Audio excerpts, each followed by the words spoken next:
If you haven't joined us before, my name is Shay, and we've got a little hobby here called Parents Guide to the World. Our website is pgttw.com, and we've been slowly working on that. I've we both had a lot of health issues, but we're parents. We've got some grown up kids and a younger kid. If you want to find out about my challenges, which makes some of this video stuff a little bit more difficult, then please go ahead and check out our website again, pgttw.com, or our YouTube channel here. You'll find my story. It's pretty long. Apologize ahead of time, but I survived a brain tumor. So if I mess up anything during this video, I certainly apologize. It's going to be part of my whole kind of rehab to get back to doing what I can do. Um, it's it's a challenging thing, but it's a hobby that we started. I don't want to just give it up. I'm home right now, and so having an okay day today. So we figured we'll get this going. As I had mentioned before, I'm not going to be super consistent sometimes with these. I don't have a schedule yet with these. One, trying to figure out what the best schedule is, and two, I just can't really meet schedules. Some days I feel really bad, some days not so much. I planned on doing this yesterday, and by the time it got to that point, I was just exhausted. I just couldn't pull it off. So, just something to keep in mind is that I'm going to try to get these out weekly. There will be some weeks where I'm gone, I just won't be able to, or there will be some weeks where maybe I'll even get two out. So just keep that in mind. But I do welcome you guys in. This is Parents Guide to the World. Once again, my name is Shay, and let's go ahead and get started on today's topic here, okay? So bear with me for just a quick second. Just pulling this all up here. Okay. All right. Now, today we are going to talk about a couple different topics, okay? So, first thing I wanted to do is I wanted to welcome you guys all in. Like I said, this is Parents Guide to the World, parentsguideoftheworld.com or pgttw.com. My name is Shay, so I'll be your host today. Today, we're going to go over a couple different things. So, one of the first things I want to do is I want to tackle a topic that is near and dear to our hearts, and that's taking children to concerts. Kids of all ages, and we're going to talk a lot about that, what's appropriate, what's not appropriate, how to keep your kids safer, and some lessons that you want to make sure you remember. It is getting into that concert season time. It's going to be nice to be able to be outdoors, listen to some different music out there, and festivals start kicking off. So if anyone does go to festivals or anything like that, then it's a great time to kind of get yourself informed and get ready for this spring and summer time for some for some concerts. But really, this works anytime because there's also a lot of indoor concerts. Now, the next thing we're going to cover, the next topic, is we're going to cover. It's a crucial topic, but you need to work on. Sounds kind of like scientific-y when you say it, which is to me weird. But emotional intelligence in children. We're going to explain a little bit about that. What that is. It's way simpler than you think, but it's definitely important, especially this day and age. And then, of course, we're going to go ahead and give you our cringe corner. You're going to brave the depths of that. And so, first thing I want to do to get everybody warmed up is we like to go ahead and start with a trivia question here. So, for this week, our trivia question is going to be, what famous musician is known for their iconic red electric guitar, affectionately named Lucille? One last time, what famous musician is known for their iconic red electric guitar, affectionately named Lucille? All right, guys, let's go ahead and get into concerts here. I wanted to talk about that with you guys. Oh, oh, uh-oh. Copyright. Don't want to hit that copyright. All right. Let's not have that on volume. Hopefully that wasn't enough to have any issue there. But anyway, we've been to a few different concerts, and it's always a fun thing to be taking our kids to different concerts here. Started out, gosh, I don't know when I first took my son, but a long time ago, and he had a favorite band, so we made sure we bought tickets. And that was the first concert. It was definitely a really great experience, but it didn't come without its problems. It didn't come without its learning. And slowly we brought the kids to other concerts, and you know, it's hard because you really need to have a lot of things considered when you go to a concert, and especially something like a rock festival or a rap concert. Um, and so we're going to go over some of these different things here. So I'm going to play this in the background here, so apologize if you're on audio, but we are just playing some just footage of some of the different concerts we've been to in the background, just for some visuals here. But first thing I want to talk about is when you bring your kids to the concert, it can be, like I said, an amazing experience. It creates amazing memories, and definitely gives them some expansion of different kinds of music and encourages their love for music. But it also needs some like planning and excuse me, planning and preparation. Um, First thing to do is you need to consider what you're comfortable with your kids listening to and what you're comfortable bringing them to. This is a tough one because our personal opinion is once your kids are old enough to hear words from anywhere, then you need to be able to explain those words to them. So if there's going to be swears and songs and stuff, in my opinion, that's probably not great for little kids. But once your kid is able to understand some of that stuff, it is a form of art. And so just like I wouldn't stop somebody from seeing, you know, a painting or a statue that has something that may be considered inappropriate, that is still art. And I think for us, we like to, we like to protect the artist's expression. And sometimes that comes with uncomfortable words, but sometimes art is uncomfortable. That's part of the point of it. So what we're looking at is, you need to kind of set some boundaries. What are you comfortable with your kids listening to? What are you, comfortable taking them to, right? So there are some times where even I've made mistakes about thinking that I could bring the kids to something that maybe I shouldn't have. I apologize. I see some glare in my glasses here. And for instance, an all ages show is not always going to be an all ages show. Even if it's listed an all ages show, you need to consider the venue, right? And you need to make sure that you're prepared with some backup plans. Okay. So, like I said, considering what kind of show to take them to needs to be something you take some time to put into. You need to kind of judge what your kids are okay with, what you're okay with, and you need to make sure you're going to be able to talk to them. So that's one of the first things. And a good way to do that is if you don't know the band, go look up the band, go look up some videos about them. Gosh, this day and age, YouTube is full of live concerts that you can see, just little clips you can look at. Go look at their music, and if it seems like it's inappropriate, then maybe it is, right? And that is going to be a judgment call. Now, to get back real quick to music, keep in mind a lot of us grew up just listening to just the plain radio. I'm in my 40s, and I grew up with my kid. Excuse me, I grew up with my parents listening to songs playing right on the radio, like "Cocaine," right? By who is that? By Cocaine. Gosh. Anyway, I'm having a brain blank. It will come to me later. It's maybe it's Eric Clapton or something like that. But anyway, with songs like that playing on the radio, and nowadays, songs that Nicki Minaj and some of these other people sing, some of the rappers, and even some of the rock artists, you get some stuff out there that I'm going to keep playing this in the background one more time here. You get some stuff out there that I would say is, borderline inappropriate for some people, right? So for really young kids, yeah, maybe you need to censor some of that. Maybe you need to take them to younger things. I don't know the specific band names that are all friendly, but there's plenty of like kid bands, that come out, kid bops, and all these different kinds of music and stuff like that. There's plenty of censored music out there, right? Once your kids are old enough, though, you decided on what kind of concert, you're okay to go. You kind of figured out what you're going to what you're going to do. You probably want to make sure that you're going to have a smaller concert for your first one, maybe only an act or two. You don't want to necessarily be dragging them out to a festival, right? And so then the next thing is to kind of figure out what you need to bring.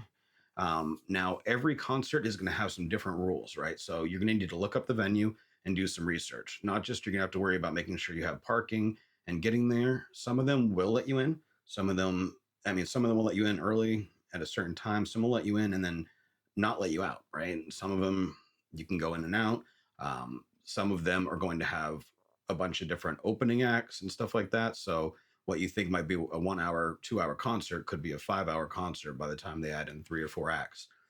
Food is going to be expensive there. Drinks are going to be expensive there. Parking's going to be expensive there. Merch is going to be expensive there. It's pretty unlikely you're going to be able to count on making it a budget concert unless maybe you're going to see, one of your local bands in town, or they're having one of those free concerts outside. That does happen. So look for that kind of stuff. That's a good introduction into music because you're not tied into ticket prices or anything like that. Usually smaller acts, obviously, but you do get some good exposure to music that way. So you figured out you're going, and now you need to figure out what you can pack. Now we like to bring snacks and drinks, but a lot of places don't let you. So we at least put them in the car, or when on where we can get to them.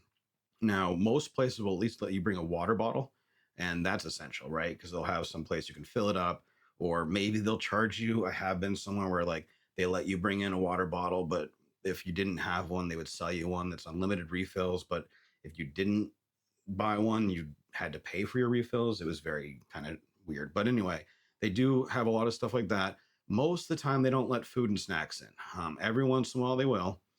If you have something like medication, you need to make sure you bring that. A lot of venues won't allow big bags. They'll only allow like a tiny bag or a clear bag, see through bag, something like that. Sometimes like a small fanny pack. Some venues will have lockers. Some will even have chargers. Some will have no kind of lockers, anything like that. And then, of course, you want comfortable and appropriate clothing. If you're outdoors and it's hot, you're probably okay in like shorts and a t-shirt. You might want some of that athletic clothing that's more water wicking, cotton, stuff like that might be a little much. And then if you think it's gonna be cold, if you're in the desert, it gets cold at night, you might want to drag a hoodie out with you and stuff. If you think it's gonna rain, you might want one of those cheap clear ponchos, something along those lines. So just keep that in mind. There's going to be some different things that you're going to you want to consider when packing. If you're going somewhere where it's really cold, dress in wintry gear, obviously. So that kind of stuff can be really important because just because when you get there, it might be comfortable, doesn't mean when it's over, right? So, for instance, this concert we went to at Fenway, this was in the summer and it was really nice out and I was perfectly comfortable. But by the very end of the concert, we were starting to get to the point where it was getting, honestly, it was just getting kind of cold. And so basically, I wish I brought a hoodie, but I would have only worn it for the last like half an hour. But then the walk back to the car too. So keep in mind, you still have sometimes like a 30-minute walk back to your car in some of these situations. Now, I have been working on putting some of this stuff up on an article here. But one last thing I did want to, or not one last thing, one thing I did want to keep in mind here is when I said an all ages show, sometimes an all ages show is not an all ages show. So this show here, this is a Cypress Hill and Tech Nine show, and the difference here is this one's indoors and this is all fog, right? It's fog machines. There's no one smoking in here. This one is outdoors, and this wasn't fog. This was other stuff. And so, even though this show is an all ages show, if you wanted to bring people to this as an all ages show, you would need to probably, hang out quite a bit further back. Now, this one wasn't sold out or anything, so there was that option to be able to, get out of the way of all this. But yeah, the front of the stage, this was cloudy, to say the least, and it doesn't show it as much from this picture, but it definitely was. Now, no matter what concert you go to, this is probably for you as well as your kids. You can make your own choices about your ears, but your kids can't. You need to have some sort of ear protection. Earplugs are pretty cheap, but you don't want to buy them at the concert because they're going to cost way more. Get them ahead of time. Make sure you have them. And I would even have a backup pair, right? Don't necessarily go buy like the most expensive pair and only bring one. It'd be better to have two or three pairs of cheap ones in case you drop them, or lose them somewhere in the middle of the concert. What good's the protection if you have none of it? But we get usually like we have like a mid range pair that we tend to use, and then I just throw a pack of the really cheap ones in my bag too in case anyone loses them. That way we've got like total of six pairs or something between the three of us. So that's something to keep in mind too, especially with young children, and especially depends on the venue, right? Just because it's outdoors does not mean it's going to be quiet. Like that one, that Cypress Hill Tech Nine one, that was outdoors in Vegas, and my gosh, it was one of the loudest concerts I've ever been to. There was so much bass there that my entire body was like pulsating. It was very intense. It was a good concert, but man, it was a lot. And I've been to indoor ones with huge, massive sound systems that I thought were like some of the loudest I've been to. That might have been the loudest concert I've ever been to, and it was outdoors. All right. Now, another important one is to manage expectations. So, we went to this this BB No Money Young Gravy concert where there's some different pictures out here. And this was in a smaller venue. We did get cheaper seats, so you can't really complain too much. We drove down there though, and then we happened to have the tallest people in front of us. Um, and then not just that, if they sat, we'd be fine. It was tiered seating, but they stood most of the time. And so, it's hard because you didn't pay for great seating. Now, people standing, that's going to happen anywhere. So you couldn't really get mad at them. But other times you might find a really cheap seat that has like an obstructed view. There's a lot of situations like that. Now, if you're at a bigger venue, it's not quite as big of a deal because you can usually see, and every once in a while you can go walk around and get different views. When you're in a tight one, like this one was in Boston here for BB No Money and Young Gravy, they're pretty strict about you walking into the aisles unless you're actually getting food and drink and stuff. They don't want you just hanging out there. They were getting on people for standing in weird spots. So this one was definitely a harder one. And this was actually, one of the ones that we debated a little bit between taking our child to because she's a little young for it, but she's been listening to the music anyway, and she was listening to it with her friends. They play it in advertisements. It's all over the place. And so when you have someone like this, it's very mainstream, Baby No Money, Young Gravy. But then when you listen to lyrics, obviously, there's some stuff there. It's not just all goofiness and everything. They have some substance, but they also have some inappropriate stuff. They're very sexualized. And so you need to know that stuff. And that's why it's really important to discuss this stuff with your children, discuss their favorite parts, discuss the parts they were uncomfortable with, discuss, how they felt after it. Did they enjoy it? Are they into this kind of music still?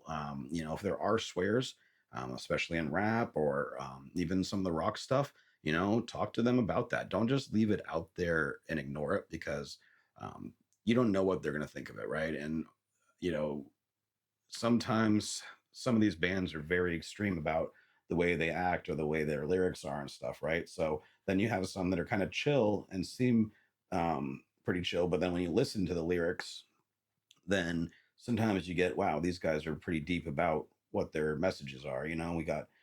We got Green Day, and like I said, my sister and my wife and I went to see that concert, and these are a lot of fun, but you can't just go and think that you can bring your kid to anything just because it says it's all ages.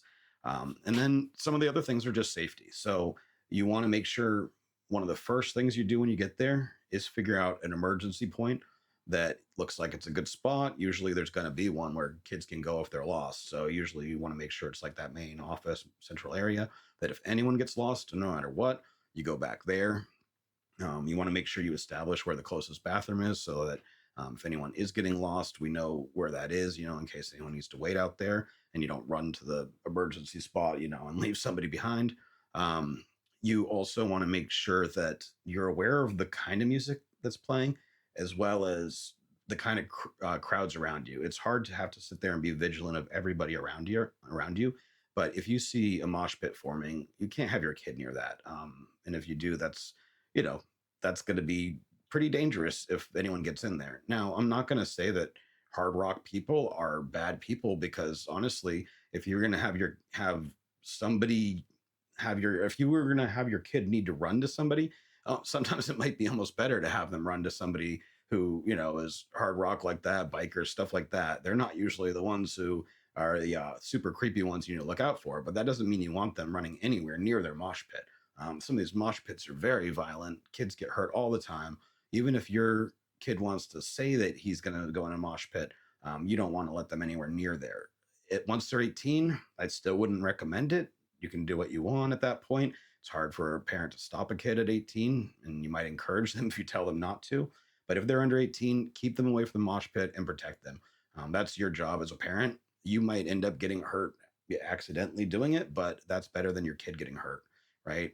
It's just definitely one of those things that you're going to find bands encourage it and some bands don't. And I totally get it for some people. They get so hard into it. They love it. They love the whole fighting thing, MMA people just charging at each other, just dancing the music and throwing their fists. There's bands that are like that, though. You're not going to see that at a Goo Goo Dolls concert necessarily, but if you go to something like Power Man 5000, that's going to be there, right? So look at your crowds, be aware. I wouldn't recommend crowd surfing either, especially with you and your kids. Might be borderline illegal. They could get dropped and stuff like that. So once again, those types of things, I would highly recommend you kind of stay out of the pit, stay away from the front couple rows. I would recommend with kids you try to get seating if possible.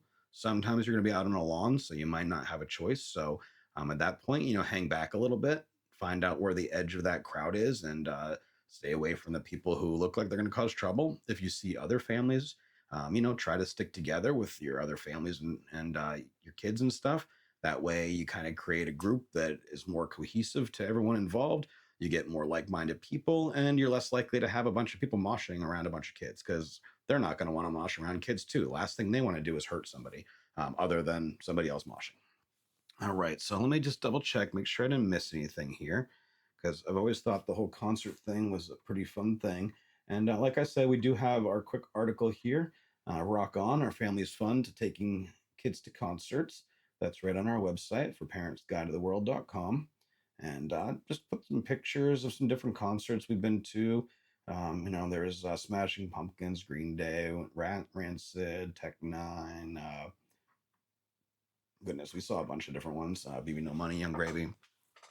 And we're going to go to another one, and we'll probably have an update on that one. That's going to be an actual festival, a rock festival. We'll have an update on that probably at the end of May. So it's a ways from now. If you, if you do end up wanting to see an update of that about that, definitely like and subscribe, and I will be adding that once we get it. So that's definitely an awesome one as well.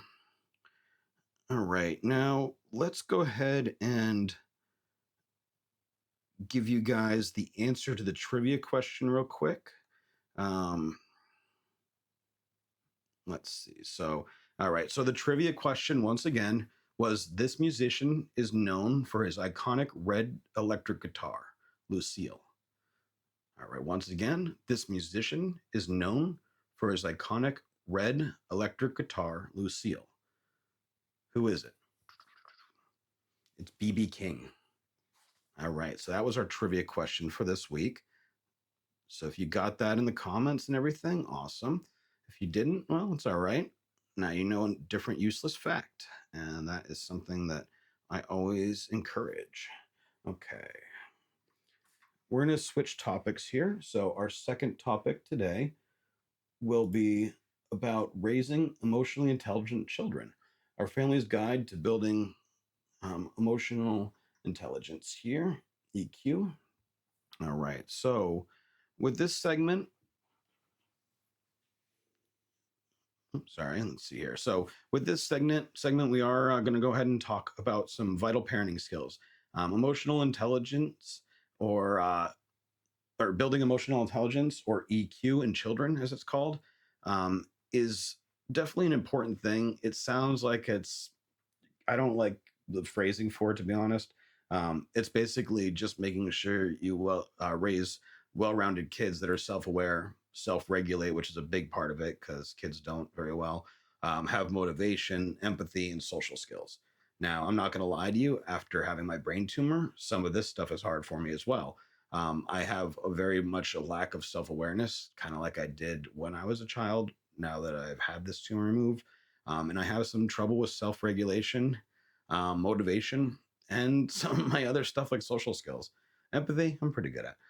So as I've had to work on, or as we've tried to work on this with the kids, more of it has come to light that I can use some of this information for myself. So some of it seems very basic, but it's always something to look into. You are the role model for your children. So if you don't have this stuff handled, then you need to make sure that your children do.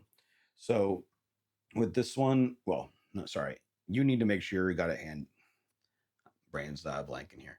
I'm having a little mix up. Sorry. You want to make sure you have your, emotional intelligence handled so that your kids are also going to look up to you and have theirs. So this is an important one for you to look at. If you've got it all, then by all means, you're good to go.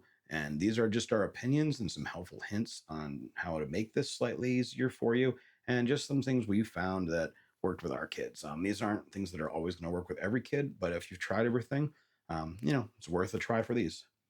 So we did throw up another quick article here, and so let's just real quick define it. So, what is emotional intelligence? So, emotional intelligence um, is basically some stuff that some of the singers and whatnot have told us about. Peter Slovey and John Mayer here tell us is about understanding, using, and managing emotions. But for our family, it's about being able to recognize our own feelings, understanding what others are going through, and knowing how to deal with it in a positive way. Okay. So those are simple. It's a lot of it is treating others how you want to be treated, and just trying to go ahead and spin everything positive. It's really hard to do. Don't get me wrong. That part is something that I've been working on my whole life and have definitely never mastered. And then, like I said, mastering your own feelings, being aware of your own feelings, being able to recognize them. That's a lot easier said than done. And like I said, after my injuries, it's been even worse. So this is the kind of thing that people we get angry. We have road rage. Like, let's be honest, as adults, if it's our best to try to teach our kids to learn from our mistakes and also learn as well. So each kid is obviously going to be different. This is going to be kind of a theme that you find in a lot of situations is you need to kind of know what your kids' levels are. And this is why this stuff's important to talk to them about, because if you don't talk to them, you're going to have no clue. So when I say age appropriate strategies, you definitely want to employ those. Something that, makes sense. You're not going to talk to uh, a teenager the same way you're going to talk to a little kid, right? You want to make sure that you're walking in their shoes, and basically trying to kind of see what they go through. But depending on the age, obviously that's going to be a lot different. And a younger kid may tell you a very simple version of it. But like an older kid is going to go ahead and probably hide things a lot different, but also be able to articulate and give you a lot more to go off of if they are able to, if they do describe it properly. Um, and so this is a tough one because the easiest way for like a kid is probably to engage in like a game, something where you have little poke and prods about feelings, kind of asking them even directly. They'll usually give you an answer, unless they're really upset, but they're also gonna flip on a dime, right? They're gonna go to a tantrum. They're gonna get mad. They're gonna be hungry or thirsty, and a lot of their like raw needs are going to power their emotions. They don't know what to do other than basically cry for something. So that's something that starts early on. You want to make sure that you're talking to them about expressing their feelings, not just going into wham mad, like our id, if you will, right? I'm not a psychologist, but our monkey brains, our id, that fight or flight brains and all that stuff, that controls a lot of that basic emotions. And if you don't learn anything, then that's pretty much where you're going to go ahead and default to. Okay, so yeah, like we like reading books about feelings, role playing. Like we don't like to do the cheesy role playing, but we'll kind of come up with a scenario, and we might be like, "Oh my goodness, if that was doing that, how would you react to that?" Or what did that make you feel like? Or wow, that really is horrible how that person was treated. What would you have done in that situation? So we try to kind of go with different situations that are like role playing, but not necessarily completely role playing. All right, now let's check one last thing here. Okay. Appreciate your patience while I was just double checking that. All right, and then let's see. All right, then this one is important. So we do like to read books and we try to read them together, especially if there's something that's kind of, you know, the right level for them. Once they're older, I think reading them themselves is probably important, but it's not a bad idea to maybe parallel read with them, so you can talk about them. Um, and so the other one is create a safe emotional space. So this means a space where you can validate your child's feelings, listen without judgment, provide a supporting environment, and where they can feel comfortable expressing their feelings. So this is fundamental for building trust and emotional security. So if you are constantly not letting your kids express those feelings, they're going to repress them. I think a lot of you probably that are my age probably remember that most of us weren't allowed to have feelings. And I'm not saying that it means make us whiny and create all these other issues like that, but it is important to talk about them. If a kid is getting angry, says he's angry all the time, or you see him angry all the time but never talks about it, then that is never going to get solved. Think about how we have to solve it as adults. People go to anger management because they need to go and learn how to not get angry all the time. That's probably something that was unfortunately lacking in their childhood, and that doesn't mean it's always going to be the case. You just want to set your kids up for the best advantage they can have, right? So these are the kind of things that, even if you didn't do any of it before, just the conversation every week or two is going to be way more, right? So we try to talk about them usually daily, but we don't always, I guess. But then something like a weekend day, we might go over a lot of this stuff, or we might kind of dedicate like an hour to actually do it. We don't tell the kids that, but we'll, say, let's kind of make sure we spend an hour really getting into if anything happened this week and talk about feelings. We'll look up some new strategies here and there. Not a bad idea, do some research ourselves. And so then giving them that space. Now that means giving them a space where they're comfortable and open to talk about stuff, and then trying not to be judgmental. That's kind of hard. There's some things that they'll tell you. You don't want to always be mad at them for something they're telling you, because otherwise they might not tell you.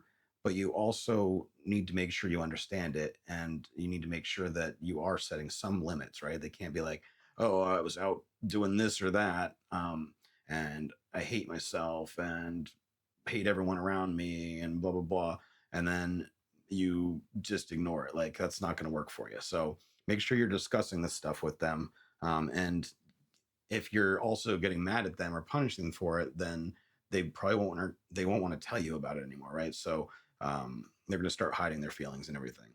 And then when I say a safe space, that includes people, but also like a safe space for them to escape to if they need to. Make sure their room is their sanctuary. If they have to share a room with somebody else, make sure you have a place that they can go to get alone. At least have headphones so they can be alone in their own space. But it is important, I think, for everyone to be able to at least have some spot that they can go and not be disturbed. Now, it also needs to be somewhere where you can check in on with them. If they're really depressed, we know that sometimes that gets really bad, and we do not want to see anyone do something harmful to themselves, right? That's the last thing we want to do. And as a matter of fact, that's one of the main reasons of all this, is to prevent that in the future, or forever happening, because the last thing anyone wants is a loss of a child, especially before themselves. And at the same inverse of that, nobody wants a loss of a parent either. I've been down, I've thought I wasn't going to make it. And like, there's times where it gets hard, and some of this stuff's really important for both kids and parents here. All right. What else here? Excuse me. All right. So, we kind of touched on this, but make sure you're teaching healthy coping mechanisms for anger, sadness, anxiety, and frustration.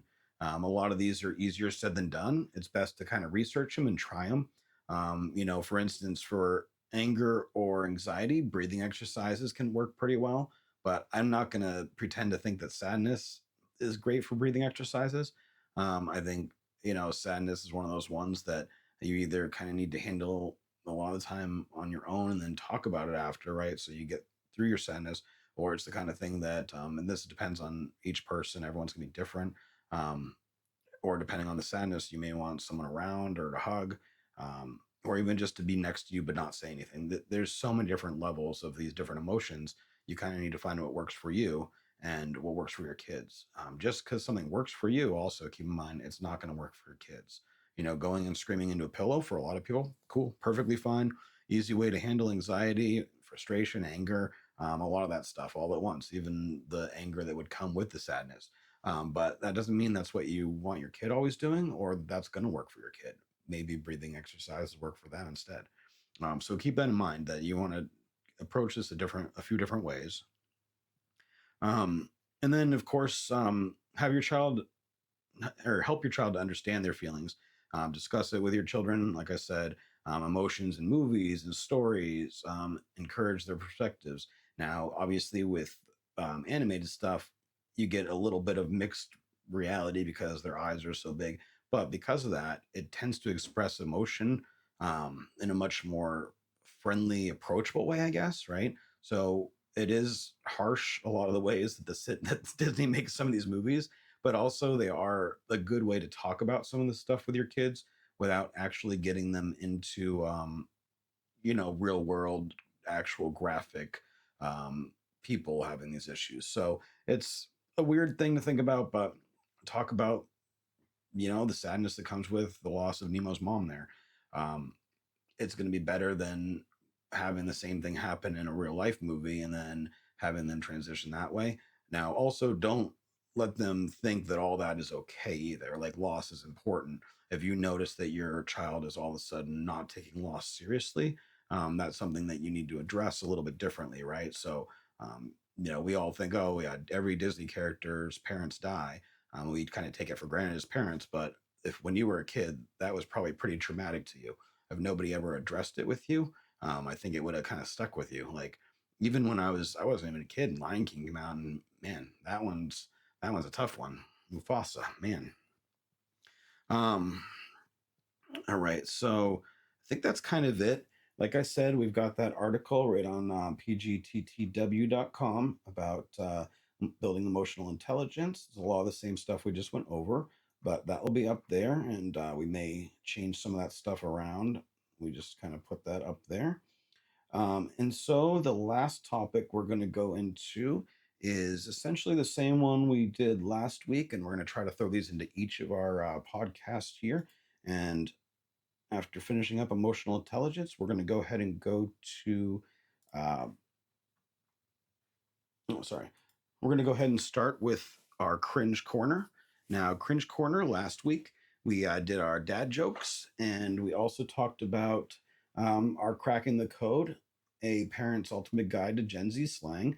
So we've got this on the site, pgttw.com. And like I said, we went over this last week. I'm going to go ahead and update this list and put in more stuff as we go through. Um, so bear with me as I go in there and put some more stuff on there. But this week, what I wanted to do is essentially kind of expand that same one. So we talked about a few different things with it last week. This week, we want to go over the definitions of a couple more. So on Cringe Corner this week, first thing is our two dad jokes. So the first dad joke of Cringe Corner to tell your kids and make them really cringe at you is, why don't eggs tell jokes? Anybody? If you have comments, leave them in the comments. And then once again, why don't eggs tell jokes? The answer is they'd crack each other up. And then the next one is, what musical instrument is found in the bathroom? Once again, what musical instrument is found in the bathroom? A tuba toothpaste. I know, they're so cheesy, but I love them. And when you tell them around your kids, it makes them cringe, but that's kind of the point. All right, now the next Gen Z slang we wanted to get into this week is, like I said last week, we went through a few, but we want to talk about what ghosted is. Ghosted is someone suddenly stopping communication. You probably knew that one. You probably heard that one before, but they use that a lot, and it's not just online or whatnot. They will be in person too, or somebody doesn't show up to a meeting, or well, for us, meeting, for them, a play date or recess or lunch or something like that. Or somebody doesn't do something they said, they kind of use it that way too. So if they were going to bring them something, they'll be like, they ghosted me on that. It's a little less common, but in general, like, they might still see the person. But if the person like ignored them about what their promise was previously, that's still kind of ghosting. Um, so that was one for this week, ghosted. And then Sigma. Sigma is a lone wolf, an independent, or an otherwise mysterious individually. It's not always a male, but a lot of the time it is. So you could think of basically, somebody who's kind of like a rogue or a vagabond would be a Sigma, or just somebody who's like, yeah, like I said, mysterious, or somebody who's really just like that individual who stands out, but not necessarily what they would consider to be an alpha. All right. And then Skibbity. This is one of everyone's favorites that nobody knows until they look it up. But Skibbity is often associated with Skibbity toilet, as you've probably seen at like Walmart, that weird thing, that meme. But what Skibbity means is that it's something usually nonsense. Oh my goodness. Skibbity usually means something nonsensical, silly, or chaotic. So it's like a ridiculous word. I guess literally ridiculous would be pretty close to what Skibbity would be. And you'll also see Skibbity Ohio, but Ohio has its own meaning until you put the two together. But Ohio is used as something strange, bizarre, or out of the ordinary, often in a humorous way, related to an online meme of strange things happening in Ohio. It does seem to have, like, Ohio by itself seems to have a much more negative tone with it and kind of a negative thing. Lately, it seems like a lot of people have kind of leaned it towards that bizarre stuff being when it's something kind of negative bizarre. And then Skibbity Ohio would be when it's completely weird, bizarre. And then it's kind of gross. So, like, Skibbity Ohio would be bad. Skibbity by itself isn't necessarily bad. Ohio necessarily isn't bad, but it leans towards bad. But it's the way they say these in context, right? So, some of the stuff, just like other English language words, even though these are kind of made up, is still stuff that does have context depending on what they're saying it with, right? So even busting, like we talked about last week, that's usually about food, but there's times where service might be busting even if it wasn't technically food. So there's some weird ones like that.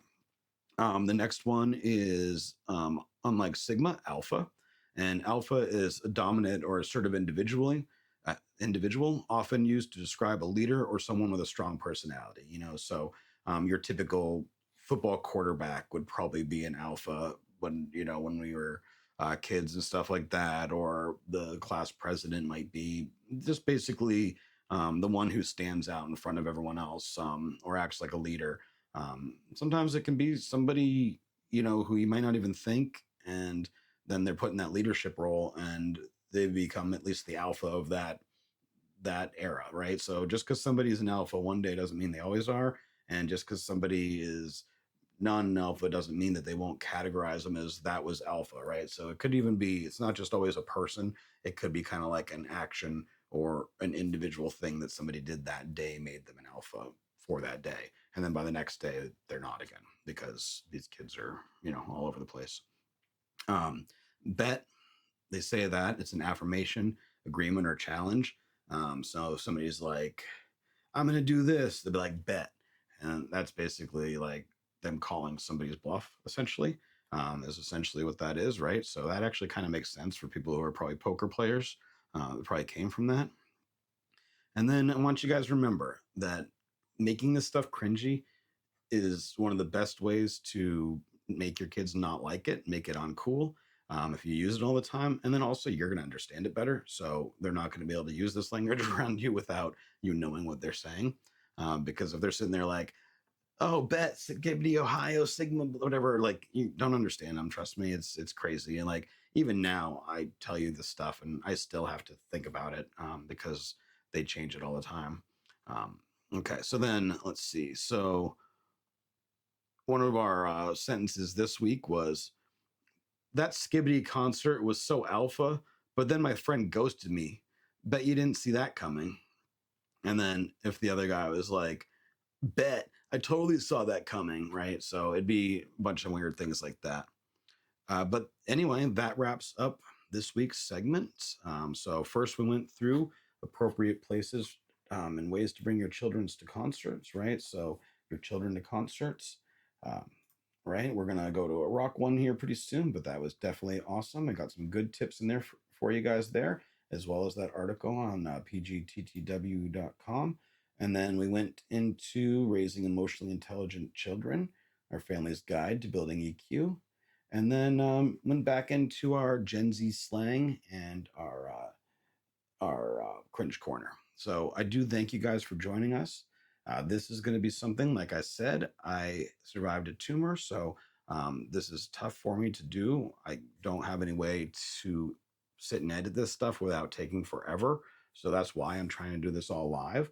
I will continue to try to do these once every week to 2 weeks at the most, and try to do even sometimes 2 week if I can.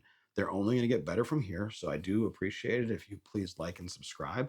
I'm going to go ahead and, like I said, keep pumping these out while I can. Somewhere between half an hour to an hour is my goal with each of these each week. And my name is Shay. Check out pgttw.com. And thanks again for joining me. I appreciate it, guys. All right. Another one wrapped up. And we've got this one. I'm going to go ahead and kill the live stream. Have a great night, everyone.